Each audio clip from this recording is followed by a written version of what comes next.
Welcome to this learning session on field building for equitable systems change. My name is Lija Farnham.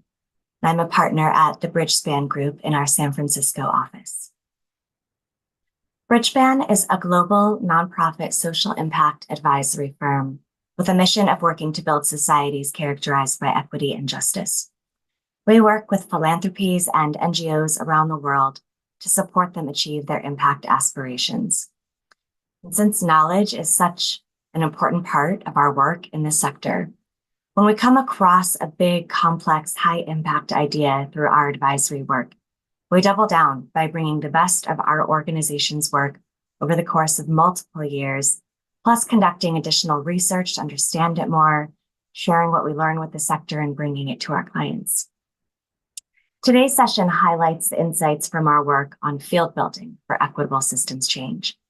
We see this as one of the most important, high-impact, big ideas in the sector for making progress against the inequitable outcomes that we all aspire to change.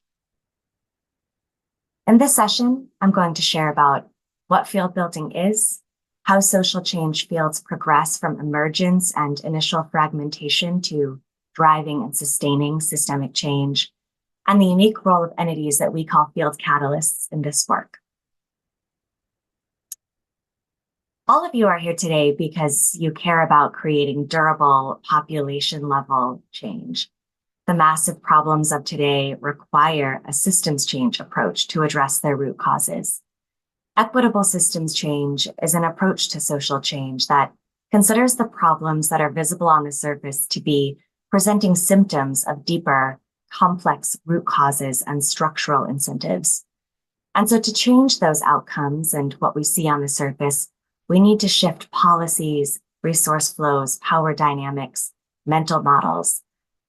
We are deliberately talking about systems change that centers equity because not all such work has to. Indeed, in many social change fields, there are opposing efforts seeking to protect the status quo system or unwind progress toward equity and justice. Doing and funding the work of systems change involves a new set of practices, new mindsets, new expectations, and it's complex. At Bridgespan, we have been researching and learning in the wild about what it takes to drive systemic change. We have studied over 35 social change fields, and while most efforts are still emergent or forming, a few have progressed to achieve the desired systemic change. For example, smoking cessation, teen pregnancy in the US, malaria eradication. What this research revealed is that this kind of social change requires a coordinated effort across many actors and the use of multiple levers operating at different altitudes. It's the coordination of this effort using multiple levers at different altitudes that we refer to in shorthand as field building for equitable systems change. In our research, we see two common field archetypes. Problem-based fields are often more narrowly defined and drive toward outwardly visible and measurable outcomes and solutions, and can be a valuable unit of change when pursuing impact at scale. For example, on the left side here in the US, there's a field working to reform the cash bail system, which disproportionately penalizes low-income individuals. This problem-based field is nested in the larger criminal justice reform field. Broader issue-based fields may touch multiple systems and hold many problem-based fields. The example on the right here with a tiny text is the early childhood field, which holds subfields like early educator workforce development and foundational literacy and numeracy curricula. Recognizing the nesting and interconnectedness of social change fields is an important part of field building.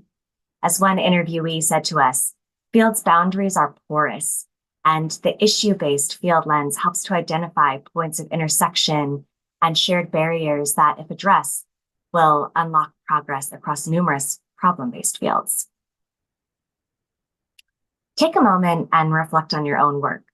How would you define the fields you're focused on? There are several choices and considerations involved in field definition. Firstly, problem. More narrow problem statements are more concrete, including a clear measure of success, may require fewer actors to align, but can also be exclusive and miss broader opportunities or needs. Timeline. Some fields have been working together for decades. However, many fields have to spend dedicated time thinking and working together to even self-identify as a field. Third here is geography or level of the system. Many fields require change across multiple geographic areas and/or altitudes of the system. Broadening necessitates including new sets of actors, figuring out the right balance to start with and how to grow and evolve over time. Present and future. Field actors need to navigate the current actors and systems as they are today, while simultaneously imagining the future possible, which may necessitate different field definition and bounding for actors. And lastly, here we have this idea of moments of ripeness, which could mean new research or policy changes or other events that create unique opportunities around specific problem statements. With that background and those definitions, let's get into how field building drives systems change. Across social change fields that we studied, there were a few observable patterns. One is that there are three distinct phases through which fields progress towards systemic change and population level impact. Many fields are in this emerging phase on the left side, where impact is scattered and the field is fragmented. The next phase in the middle is forming, where there is greater infrastructure and collaboration and coordination enable greater progress. This is where we often see field catalysts emerge. And the third phase is evolving and sustaining.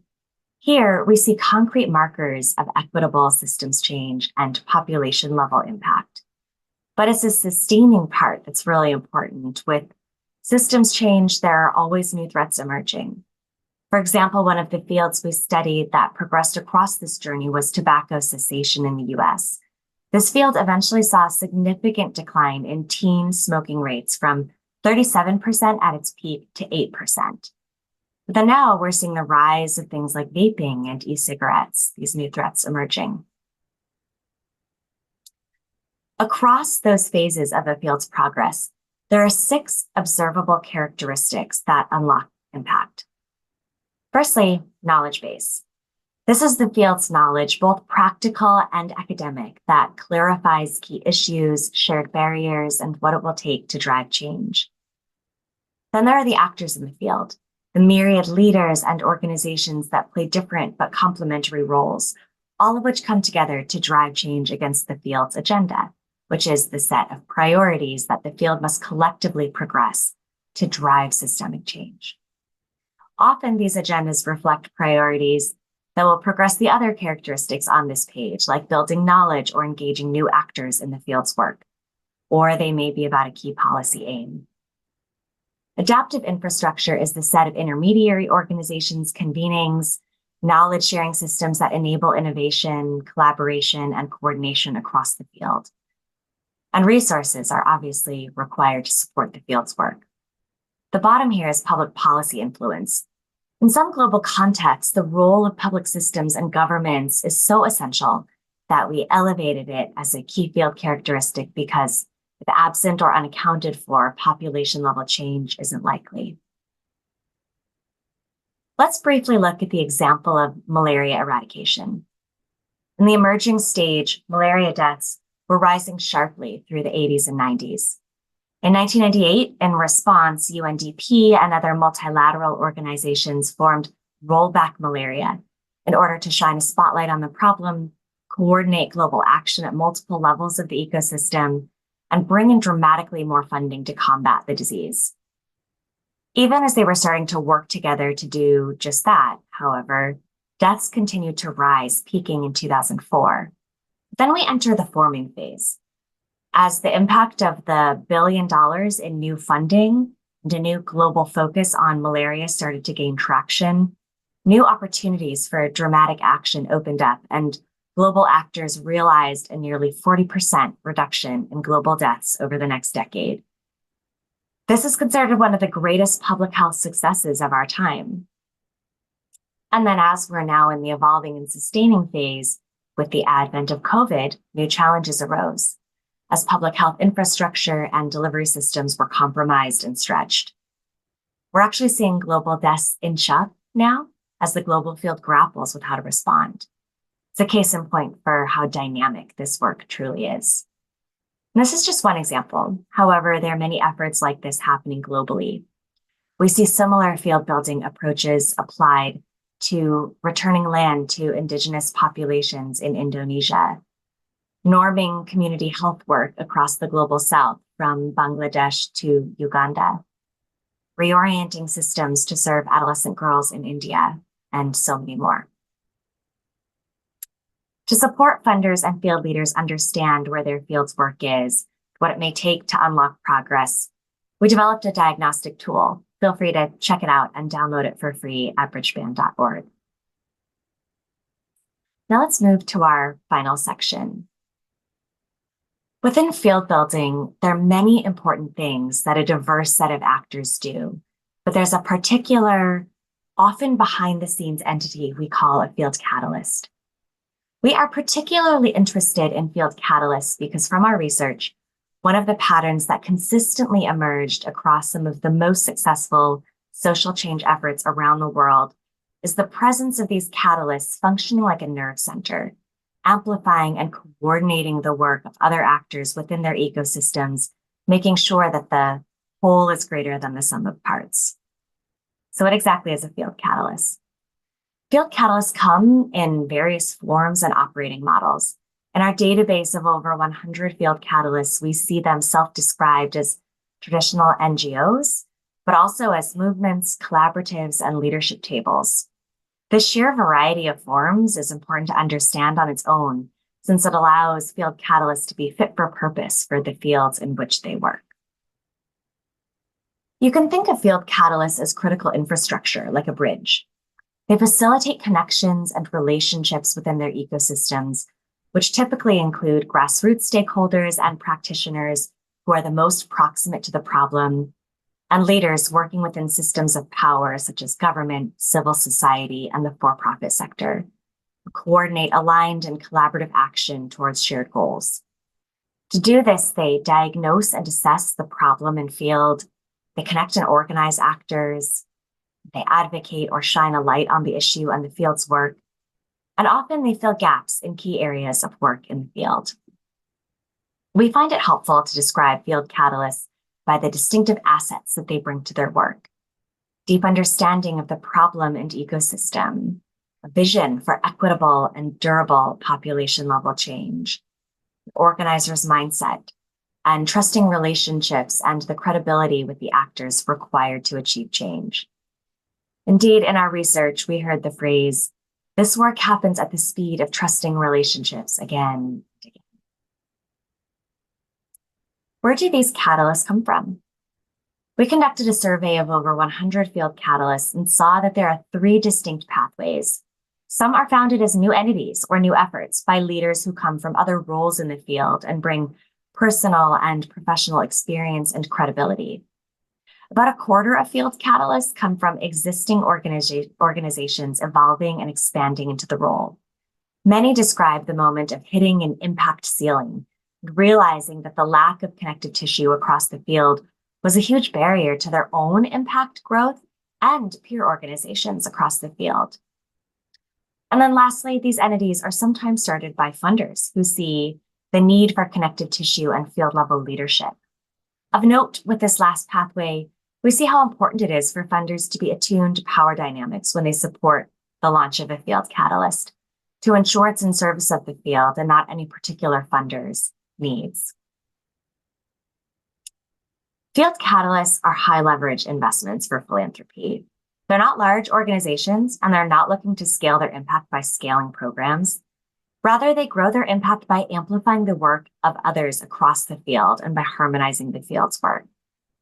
And they provide funders with incredible leverage by serving as systems change tour guides. They adapt and respond to the dynamic work in the field and support ongoing learning and shifts in strategy to best achieve impact. Back to the example of tobacco cessation. The field catalysts are actively supporting and making sense of new research on the rise of vaping and e-cigarettes, and are convening and organizing the field to determine how to respond with a refreshed set of field-level priorities. Unfortunately, field catalysts are systematically underfunded, with more than 70% of catalysts reporting funding as their greatest challenge. Most field catalysts have severe gaps, needing to raise between 1/2 to 2x their current budget. And engaging funders can be difficult because their work is often unseen. Their impact is not measurable through traditional programmatic metrics. The timelines for systems change work are long. And we know that we're still making the case for field building as an approach to systems change and population level impact, and for field catalysts as the innovative leaders in this work. In the past few years, we've seen momentum around these topics accelerate significantly, as we should, given the poly-crisis context we are living in. One interviewee said it perfectly. We aren't going to scale our way out of the massive social and environmental problems we face. We need to equip fields to work together to actually solve these problems, the scale of the problem, and embracing the complexity that comes with it. Thank you for engaging in this learning opportunity.